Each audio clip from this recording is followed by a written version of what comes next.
Hai semua, dalam video kali ini Abang Telco ingin menunjukkan cara-cara untuk upgrade subline ke masterline bagi pelan Red One. Okey, sebelum itu jangan lupa untuk like, share dan subscribe untuk menyokong channel Abang Telco. Okey guys, mari kita mulakan.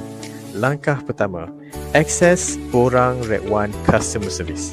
Okey, pertama sekali kita perlu akses borang online tersebut sama ada melalui QR code yang tertera pada skrin ataupun melalui link yang Abang Telco telah sediakan dalam description di bawah. Abang Telco cadangkan anda untuk isi borang dengan menggunakan handphone bagi memudahkan lagi proses. Okey, selepas anda scan QR code ataupun anda buka link yang Abang Telco telah sediakan di bawah, anda akan terus ke borang customer service yang anda boleh lihat pada skrin.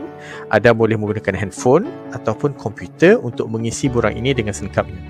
Untuk langkah kedua, anda perlu mengenal pasti jenis permohonan anda.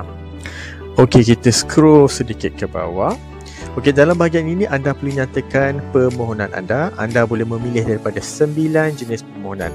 Permohonan pertama, General Enquiry. Ini kalau anda ada sebarang pertanyaan, kemusykilan, ada benda tak faham, tanya saja. Nombor 2, Sign Up Red One Postpaid. Ini kalau anda ingin daftar nombor baru ataupun untuk kekal nombor semasa anda dan bertukar kepada Red One. Ketiga, untuk upgrade ataupun downgrade pelan semasa Red One anda. Keempat, untuk terminate line ataupun terminate account Red One anda. Kelima, untuk membuat pembayaran bil ataupun untuk unbar line yang telah disuspend oleh Red One. Keenam, untuk buat semakan bil semasa. Ketujuh, untuk buat penukaran nama tuan punya akaun Red One ataupun change account ownership. Kelapan, untuk upgrade subline ke master line.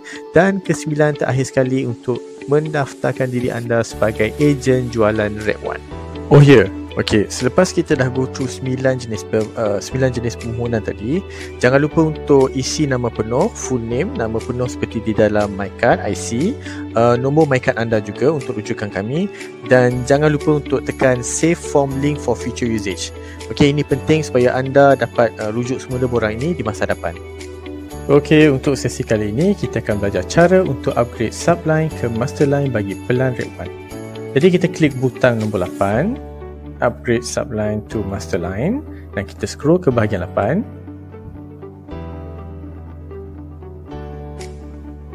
Okey, di bahagian 8, peringatan anda perlu hantar gambar IC depan belakang anda dan membuat bayaran iuran proses seperti yang tertera dalam borang. Proses penukaran subline ke masterline akan dimulakan selepas maklumat permohonan anda lengkap dan juga proses bayaran sudah dibuat. Sekarang, Abang Telco akan terangkan dengan terperinci cara untuk isi borang ini. Okey, pertama sekali, klik link proses fee. Untuk membuat bayaran, anda akan dihantar ke page bill please untuk membuat bayaran secara atas jalan. Anda boleh menggunakan mana-mana akaun bank yang disediakan. Dalam page pembayaran ini, pastikan anda isi nama, email dan juga nombor telefon yang boleh dihubungi. Jangan lupa untuk print screen bukti pembayaran untuk rujukan tim Abang Telco. Setelah selesai pembayaran, kita kembali semula ke bahagian upgrade subline to masterline Red One. Okey, bahagian nombor 2, anda perlu mengisi nombor telefon Red One yang anda ingin upgrade dari subline ke masterline. Pastikan nombor diisi dengan betul. Ketiga, current owner full name ataupun nama penuh pemilik semasa seperti dalam IC. Okey, kita scroll bawah sedikit. Kemudian nombor 4, anda perlu mengisi di ruangan nombor MyCard pemilik nombor subline dan masterline tersebut. Kelima, tekan upload untuk upload gambar MyCard depan dan belakang anda ataupun pemilik line tersebut. Saya ingin ingatkan anda untuk tidak upload gambar salinan photostat. Sila gunakan kamera phone anda untuk ambil gambar depan dan belakang. Keenam, di bahagian current owner email, anda perlulah isi alamat email yang betul bagi tujuan penghantaran bil bulanan. Ketujuh, anda perlu mengisi nama penuh pemilik akaun semasa Red One mengikut IC beliau. Dan akhir sekali, kita scroll ke bahagian paling bawah dan kita tekan butang submit on WhatsApp. Okey, langkah terakhir sekali, hantar borang dan tunggu pengesahan. Okey, selepas anda menghantar borang melalui WhatsApp, borang anda akan diterima oleh tim Abang Telco. Tim Abang Telco akan buat proses permohonan anda secepat mungkin.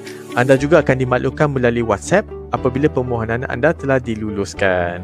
Okey, setakat itu sahaja daripada Abang Telco untuk kali ini. Jika ada sebarang pertanyaan, sila tinggalkan komen di bawah. Jangan lupa untuk like, share dan subscribe channel Abang Telco untuk lebih banyak tips yang berguna di masa depan. Semoga bertemu dengan anda lagi di video-video yang akan datang. Okey, terima kasih guys.